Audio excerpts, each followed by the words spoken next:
Hey, what's going on? I thought I'd give you guys some new housing tips now that I'm a little more educated on it. This is my tea setup.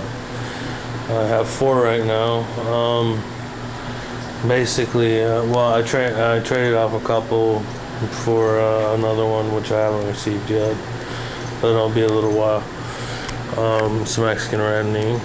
And basically, this is how I have my housing set up. I have my roaster on the bottom, which, the light here. We got the rose hair set up. As you can see right here, I have, it's my dog coughing in the background. I have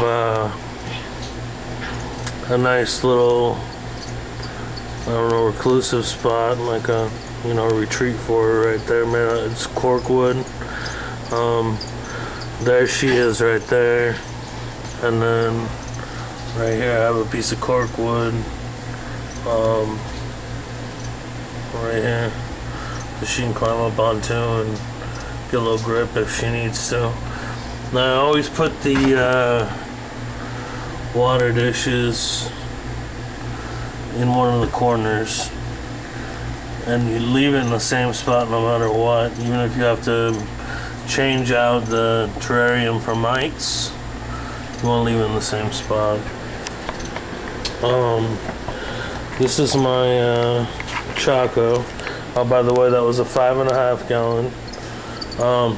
A 10 gallon is all you're gonna need for even your biggest spider, biggest tarantula. My Choco, she's right there. She's she's mature. So she's still rolling, but I've got a little retreat for her in there, and right there, this is like where she likes to chill, but she's dug out a couple spots in the back, and when they move the dirt in their terrariums, just leave it.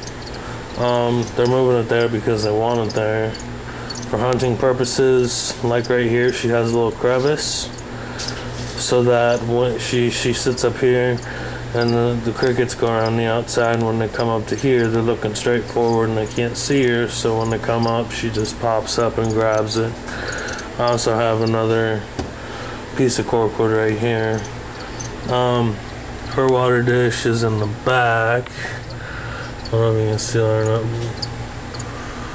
Her water dish is in the back.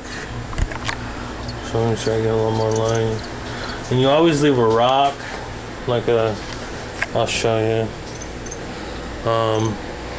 Unless it's a smaller one, but you always leave a rock in your water dish, so the crickets don't drown in there. So it's just a bacteria trap. Never use sponges unless you need some extra moisture, but then don't put them in the dish. Now, I got about a 3-month-old Rio Grande Gold right here. As you can see, I just have a little Gatorade thing for her water dish, and that's because you want them to be able to, when they drink, they're gonna come over the dish like this, and she's too small for a regular dish to come over it like this and put her business down in there and drink. So I use the Gatorade probably for about one more molt.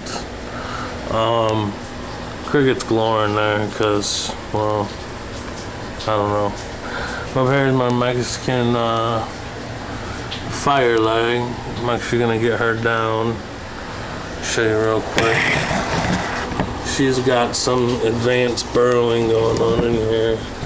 I want to show you.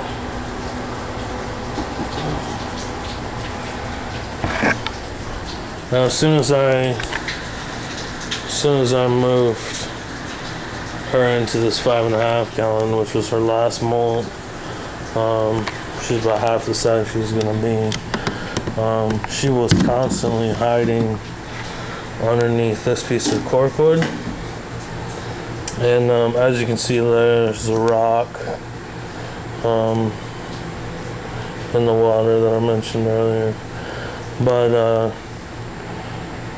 what I did was, she got too big for this, so if you can see that, I actually pulled out a little bit for her, and she did the rest on her own, just back on top of her. She's old enough to be handled now.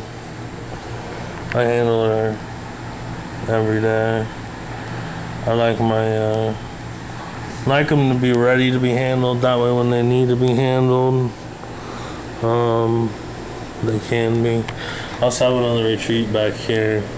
It's usually where she goes to eat. Yeah, those are some housing tips. Few crickets over here, mediums over there. Try to keep them out of direct sunlight, and they don't like fluorescent lights too much either.